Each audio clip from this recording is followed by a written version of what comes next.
All right. Last video I said I was caught up, so the big moment of truth. Do I have more shoutouts? Does the streak continue? Or are we back to the old intro? So, with that said, before we begin, oh my god, you people, you're gonna keep me doing this forever, aren't you? You're gonna make me do this forever. But thank you very much to Daniel C. for joining the Patreon campaign. Very appreciated. Thank you very much for the support. Tomorrow you will see the brand new outro that's got my new clip as well as the updated list of my top patrons. Thank you guys very much for your generosity. As I said, we're going to start hitting those review requests because now things are finally starting to like thin out and I can actually get to them. I need to get to them before we start in on the Transformers Prime reviews, which reminds me that we're almost at the goal mark for the next series. I'm not even sure if it's going to be animated or Prime, or animated or RID. I'm still made. Keep a tune out. Keep in tune. I will let you know which is next as soon as I make that decision. All right. So it occurred to me that with the Rise of the Beast movie out, there's going to be a lot of people who are trying to look back at this Beast Wars thing to figure out where these characters came from and who exactly they are. And it is somewhat confusing to jump into. So I thought I'd do a quick little informative video, completely spoiler-free, just give you the behind the scenes and like all the ins and outs of why Beast Wars is a sequel to the original Generation 1 continuity. Now, we're going to tackle the cartoon first because that's kind of where we start, but we'll go into the toys as well to tell you what exactly was going on that caused Beast Wars to happen in the first place. Gotta get that Beast Machines out of my head. Alright, so I'll tell you straight up that this was inspired by these two. Didn't think you'd see VTubers today, did you? The one on the left is Party Demoness, Minerva, and the one on the right is Pumpkin Potion. They are both very wonderful VTubers at what they do. Please go check them out if you want someone new to watch on stream. Minerva, Party Demoness, is herself a very big Transformers geek. Her streams often devolve into just pure Transformers brain rot, and it's wonderful fun. But Pumpkin's chat informed her of some 90s cartoons. They were looking at bad CGI cartoons, and she was being informed of some of the series out of the 90s when it was still primitive tech. And Beast Wars came up, and the lore of it, and finding out that it was a sequel to Generation 1, kind of blew her mind. So she comes running to Minerva for answers. They start asking me in the chat, why is this a sequel? So I figured, hey, if only for Pumpkin, we're gonna go and talk about it today. So let's talk about the end of Generation 1. So the original cartoon depicts the Great War between the Autobots and Decepticons, and because it was an after-school cartoon in the 80s, they never wrote the series with an ending in mind. All their goal was to include all the newest toys that were being released that year and get some toy sales sold in about 22 minutes. They never reached a full conclusion. If you go to the Japanese fiction, you do get close to a conclusion, but there is still like a little bit of a cliffhanger at the end to really tell like they didn't really cap it off 100% either. So the events that led to the end of the Great War between Autobot and Decepticon, as well as what happened between G1 and Beast Wars, has never really been officially chronicled. There's been a few filler comic books, but nothing that we can really say is canon. Here is what we know happened, however. So at the end of the Great War, the Autobots are the winners. There is a peace treaty signed between the two sides called the Pax Cybertronia. And part of this is a full upgrade of Cybertron. The big thing to Transformers is always a lack of energy. The planet is depleted, looking for resources to keep the planet alive, etc.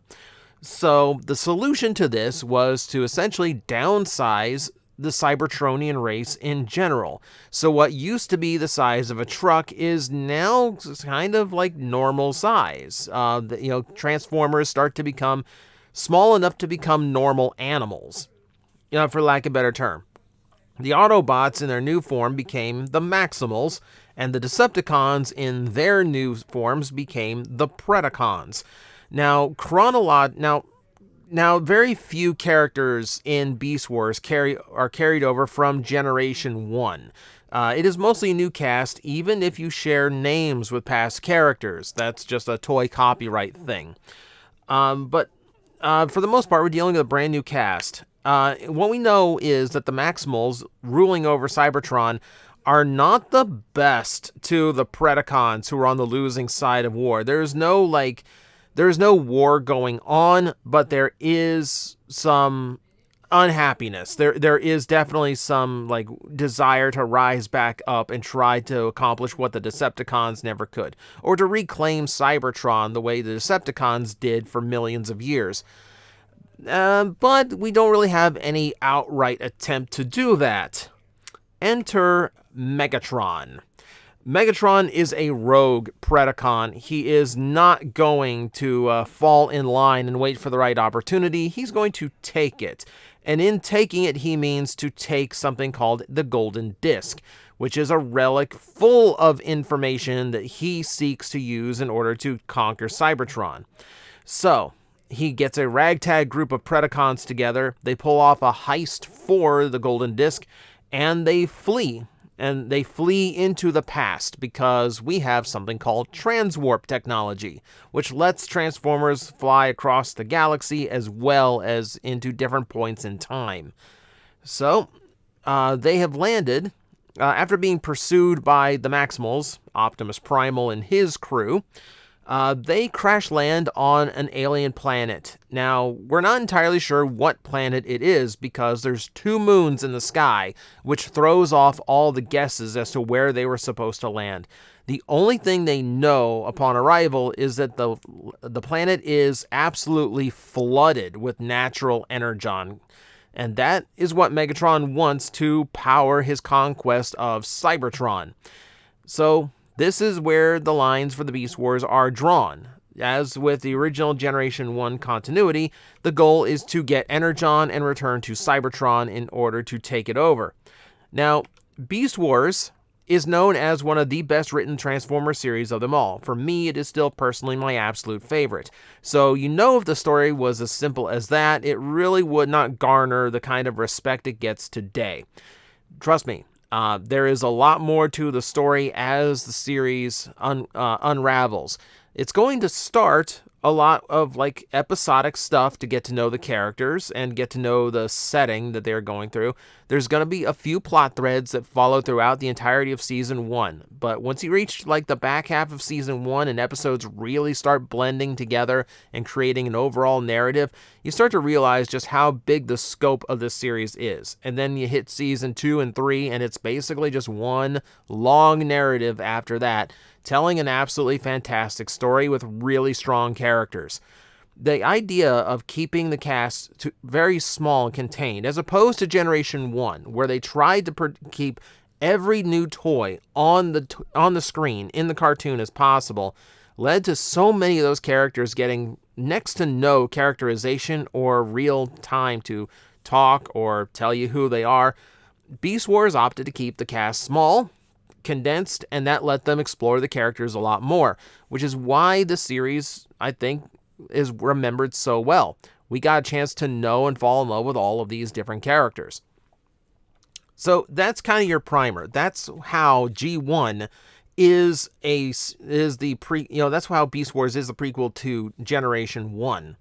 Like I said, the connective tissue we never really had confirmation of, but that's basically what you need to know just to recall how this is a sequel. For the technicalities of it, here's some stuff that you should know. So, the animation studio behind this is Mainframe. They were the ones behind Reboot, the very first animated series for TV that was fully CGI. This was revolutionary technology at the time. And going back and looking at it now, yes, it's pretty crude and primitive. given the settings, the fact that these are just computer generated characters, like literally in canon, and then Beast Wars revolving around robotic characters, I think the stiffness in the animations is still kind of appropriate. I don't think there's anything wrong with it. Yes, visually is not kept up, but I think for the themes of both series, I think they are, still fitting enough to watch. It's important to note that the guys behind Mainframe are also the ones who created the CG animation for the Dire Straits Money for Nothing video, meaning that they really are the pioneers of televised CG animation. So when you talk Mainframe, you're talking like real, genuine, historical animation company. And it's kind of a shame they never really did anything that reached the heights of Reboot and Beast Wars afterwards. Your main writing team for this is Larry DiTillo, who is cited for a lot of work he did on the original He-Man, being with some other writers crediting him as the one that come up with much of the mythos for He-Man, as well as one of the lead writers for She-Ra, along with Bob Forward, who is also a He-Man and She-Ra veteran, along with a absolute ton of stuff. Can I find the tab where I pulled up all of his writing credits? Okay, here we go, because I definitely want to give you a list of like all the stuff he's done. So aside from He-Man and She-Ra, you're also looking at the guy who did Brave Star, Cops, The Legend of Zelda cartoon, Captain Planet, he helped co-develop, the 90s G.I. Joe series. You're talking about The Adventures of Sonic the Hedgehog, Double Dragon, Biker Mice from Mars, Exo Squad, Wildcats, Action Man, Savage Dragon. That's just a small list of things. He's been he was working on things all the way up, like the last credits he has in animation in 2018. The guy is a legend as far as televised animation writing. So awesome to actually have him on board, right?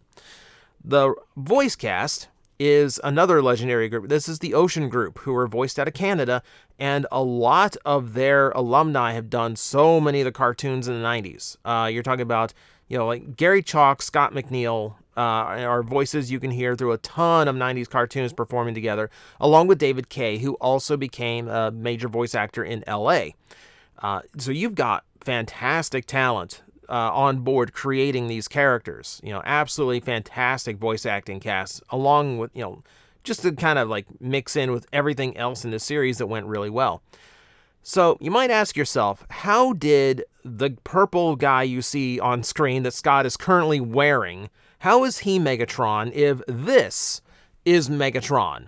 So for that, we do need to discuss the toys and what happened on that side of things. So let's go back to the early 90s. Generation 2 was a line of Transformers that mostly relied on repainting Generation 1 toys from the 80s and a few new toys here and there to try and keep the line fresh. Unfortunately, it really didn't go over very well. The toys at the time, while the transformation was still cool, they were kind of considered kind of primitive and outdated for the time. Despite best efforts, the toy line was flagging. So, Hasbro faced a choice. It was either shelve Transformers and just write it off as another toy line that didn't survive, or try something radically different to keep the franchise alive and try and hope for the best. And they opted for the latter. This is where we get to talk about Kenner.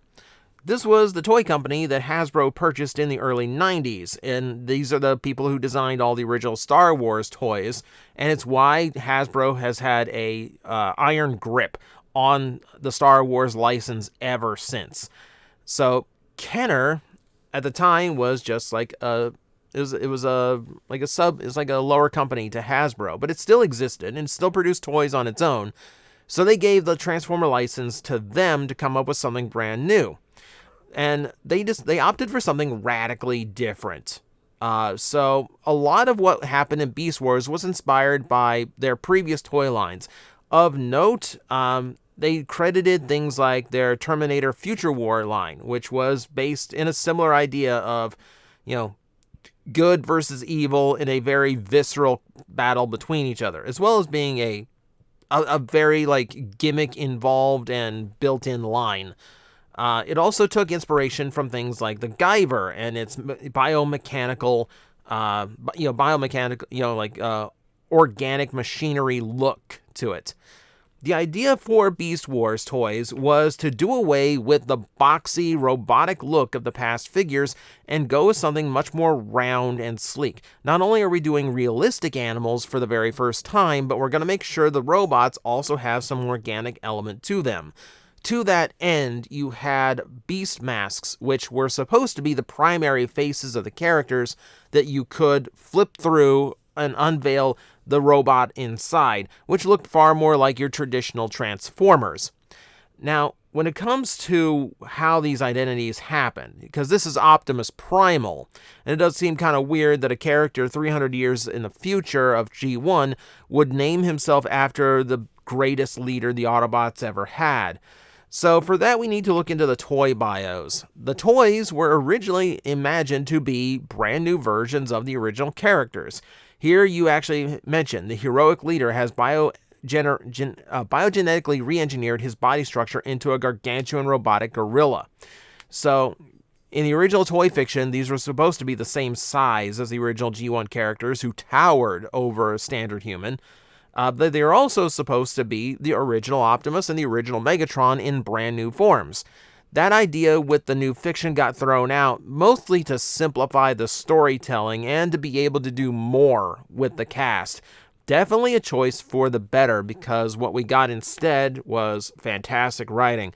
But it's kind of why there are some characters that share names of previous G1 characters without actually being the G1 characters. In fiction, we would eventually explain that some were namesakes, some is a matter of like retaining legacy, etc. But had that not occurred, there are plenty of others throughout G1, throughout Beast Wars. You're going to find that match G1 characters. At one time, there were designs that looked similar to characters like Cheetor, who were originally named Prowl, one of the original 84 cast. So it was really thanks to what the cartoon did and how well it took off that Hasbro eventually abandoned that idea and kind of went with the entirety of Beast Wars being its own new characters, names or not. The toys did a few other things that really set them apart for the time and from Transformers of the past. For starters, they relied heavily on something fairly new at the time, which was ball joint engineering. Now, in Generation 2, they introduced a few toys that use ball joints, and the articulation level compared to the other, like, G1 leftover style toys they had was light years ahead.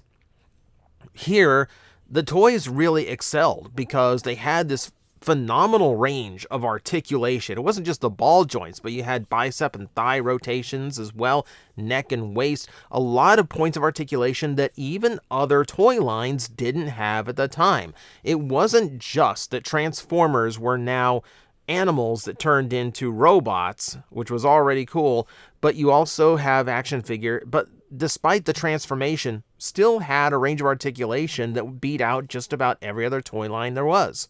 They also made a point to integrate all the weapon accessories into the toys themselves, so you didn't lose track of parts, which was a great thing for parents, and good for kids too, naturally. It also introduced us the idea of standardizing the size classes. For the very first time, you had Transformers that were released at standard prices and kept at standard sizes. You had $5 basic class toys, $10 deluxes, $15 megas, $20 ultras. And then later on you get you get to like $25 like really big things like Optimal Optimus. Things like that. So this is a structure we still use today, pioneered by Beast Wars. The idea that, certain sizes are always going to be a certain price. Or you can always expect certain characters to be certain sizes. Pretty much a bet Cheetor's almost always going to be a deluxe.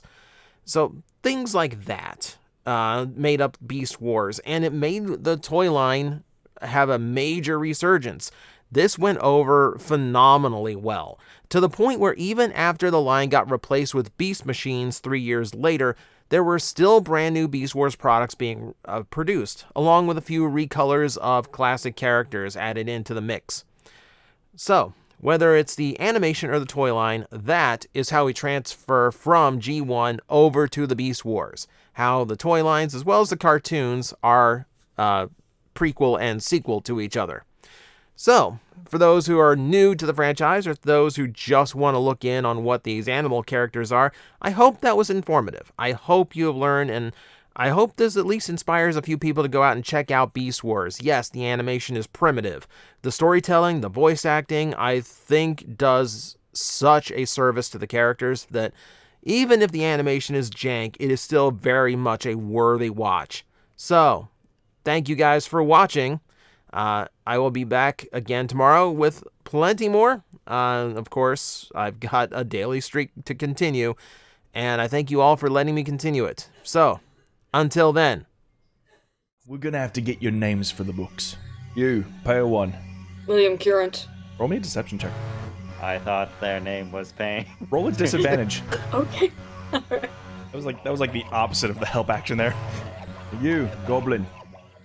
First name D's. Watch your tongue.